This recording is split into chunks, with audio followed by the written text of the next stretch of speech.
Quero falar um pouquinho sobre o livro Metamorfose, do Franz Kafka. É um clássico, né? Um clássico internacional, da literatura internacional.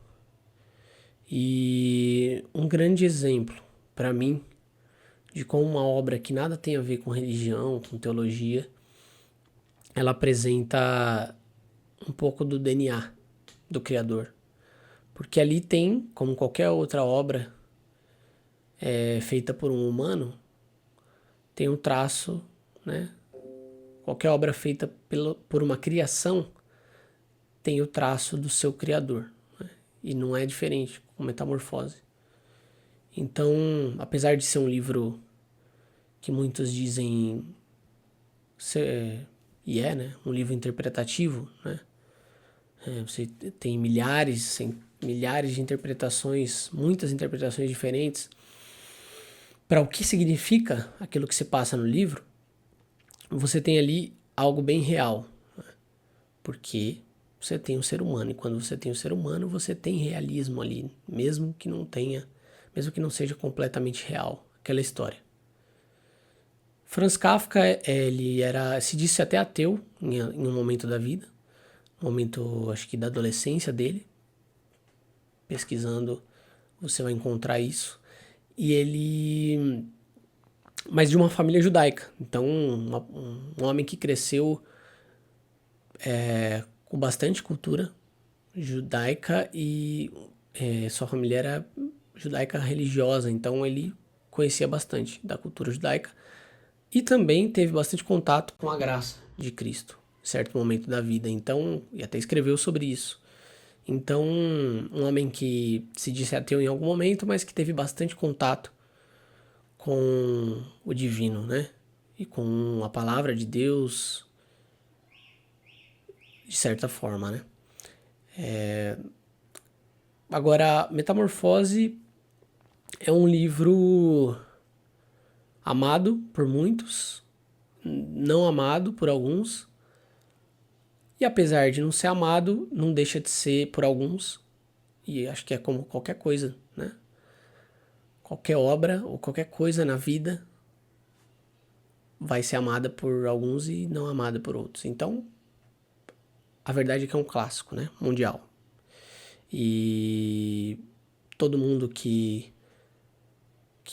gosta de literatura, que gosta de leitura, provavelmente já teve contato com esse livro. A história, não vou contar a história inteira aqui porque eu não quero fazer uma análise do livro em si, mas quero fazer uma relação desse livro com o DNA do ser humano, né? Do pecado, do pecador ser humano. Mas é um livro que, para quem já leu, para quem não leu, só exemplificando aqui o que eu quero explicar do livro e qual é essa relação que eu quero fazer do livro, então eu vou trazer um pouquinho só da história, que é o protagonista, ele do dia pra noite ele vira um inseto, né? E na casa dele antes disso ele era um homem, um filho, né? Tinha uma irmã, filho de um pai e uma mãe. Ele trabalhava como representante comercial, posso assim dizer, numa tradução mais moderna da profissão dele. Ele vendia coisas para alguma empresa fora da cidade daquela empresa. Então ele ia por cidades aí vendendo o produto daquela tal empresa. E ele era muito importante no trabalho. Aparentemente, a gente descobre no livro que ele era muito importante no trabalho, porque quando ele se transforma em inseto, o gerente dele no outro dia, ele falta um dia, no outro dia o gerente já vai à casa dele ver o que estava acontecendo, é porque ele era importante para alguém no trabalho. E ele era importante em casa, porque ele era o único que trabalhava em casa. Então ele trazia o sustento da casa, além de pagar as dívidas que o pai dele, provavelmente ali, os pais dele tinham criado com essa empresa. Então ele trabalhava nessa empresa para pagar as dívidas do pai e para sustentar a casa também. Então ele era uma pessoa super importante dentro de casa e na empresa. Porém, do dia para a noite ele vira um inseto. E a partir do momento que ele vira um inseto, isso dá um susto, né, em todo mundo se assusta com a situação.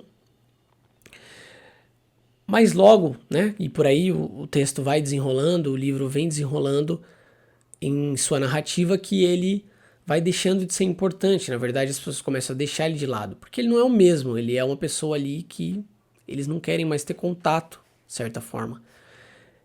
É porque ele vira um inseto nojento e que não é o mesmo, né, que ele era antes. A irmã que até ajuda ele no começo, acaba durante o livro por diminuir essa ajuda e até o certo ponto que ela também se afasta totalmente dele. E isso culmina essa falta de atenção e de, né, ele fica no quarto escuro, sozinho, porta fechada, ninguém mais quer saber dele. E agora essas pessoas, além de não querer estar com ele, de não darem mais importância para ele e atenção, agora eles também querem que ele suma, que ele morra de certa forma, porque ele tá atrapalhando a vida deles. Eles seguiram com a vida, eles arrumaram trabalho, eles têm coisas que eles desejam fazer, mas agora esse filho que não é mais o filho deles, esse irmão que não é mais o irmão dela, está atrapalhando a vida deles. E aí no final das contas ele acaba por morrer, né? Pelo motivo de que essas pessoas agora queriam que ele morresse. As pessoas que davam toda a importância que ele sentia na vida dele, não querem mais ele lá. Ele fica muito triste e acaba morrendo de desgosto no livro. Como essa história ela exemplifica bem a nossa natureza pecaminosa. Nossa natureza é uma natureza que, assim como o livro mostra, né, o DNA dessa natureza, nós só damos importância e atenção para alguém quando esse alguém supre as nossas necessidades. E é exatamente isso que acontece no livro. Apesar de ter a questão dele virar inseto ser uma situação muito interpretativa, porque a verdade é que ninguém se transforma em inseto na realidade, né? Isso é uma coisa fantástica, uma coisa de uma história de ficção narrativa. Então, você não tem... Isso não é real. Agora, essa falta de importância, esse egoísmo de, na verdade, agora só dar importância e só dar atenção para aqueles que suprem as suas necessidades, isso é muito real do ser humano. Muito real do pecado que existe dentro de nós. E além disso, a questão do abandono, né? De você, alguém, tudo bem, na história não... Aí que entra a interpretação, mas de qualquer forma eles abandonaram, né, aquela pessoa, o protagonista do livro. Ele se sente agora abandonado. Então, como é fácil uma pessoa que ontem era uma pessoa que eu dava extrema importância, hoje eu abandono ela totalmente. De forma que agora ela está atrapalhando minha vida até, né? De uma forma muito rápida. Então, como a gente ama superficialmente,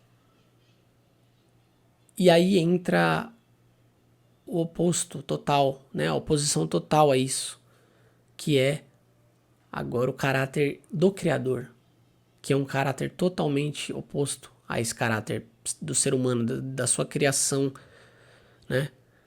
É um caráter que, como ele mesmo diz, como Jesus mesmo diz quando esteve aqui, ainda que uma mãe esqueça de ti, eu não me esquecerei de ti. Como está escrito em Paulo, que não importa nada. O amor de Deus não nos abandona. E esse é o caráter do Criador, né? Então, quando você enxerga o ser humano da forma que é, um ser humano que foi criado e logo após ser criado abandonou o seu Criador, porque sentiu que de alguma forma ele poderia não estar suprindo totalmente da forma que ele poderia, porque o ser humano aceitou o pecado porque acreditou que Deus não estava dando tudo que ele podia dar, né? Que de certa forma a gente poderia ser igual a ele e ele não estava deixando, né? Então, como o DNA do ser humano sempre foi esse de só dar importância quando se sente suprido, né? De alguma forma. Como a gente muito facilmente, por exemplo, abandona a Deus quando a gente sente que talvez ele não esteja suprindo as nossas necessidades do jeito que a gente quer, como aconteceu com o povo de Deus no Egito, como aconteceu em vários outros momentos na história. O ser humano sempre egoísta e pensando no próprio, né, na própria vida, como outros podem me suprir, como Deus pode me suprir. E mesmo assim, Deus é totalmente o oposto disso. Mesmo assim, em todos os momentos, ele não deixa de estar suprindo as nossas necessidades a partir daquilo que é bom pra gente, né? Então, mesmo com o ser humano abandonando ele várias vezes, quando o ser humano clamava, quando o ser humano clamou pela sua presença, ele se apresentou e supriu a necessidade daquele que estava clamando. Então, como o ser humano é muito bom, né, em abandonar, em deixar de dar importância, atenção para alguém, como é um amor egoísta, né, um amor superficial, e como Deus, por outro lado, é um ser completamente cheio de amor, que não abandona, não é uma característica de Deus, e não deixa de dar atenção e importância, também não é uma característica de Deus. Então, o paralelo que eu queria fazer é de como, e a pitada que eu queria pegar desse livro é de como, apesar de ser um livro que ali as pessoas interpretam de muitas formas, existe um DNA muito forte, né, do ser humano ali. E como isso nos mostra, né, nos clareia nossa mente de novo para como o pecado ele tá no nosso DNA.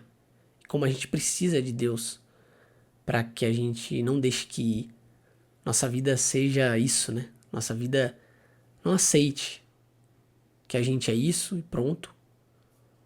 A gente tem um Deus que pode encher nosso coração de amor e contar a nossa história de outra forma. É bem simples.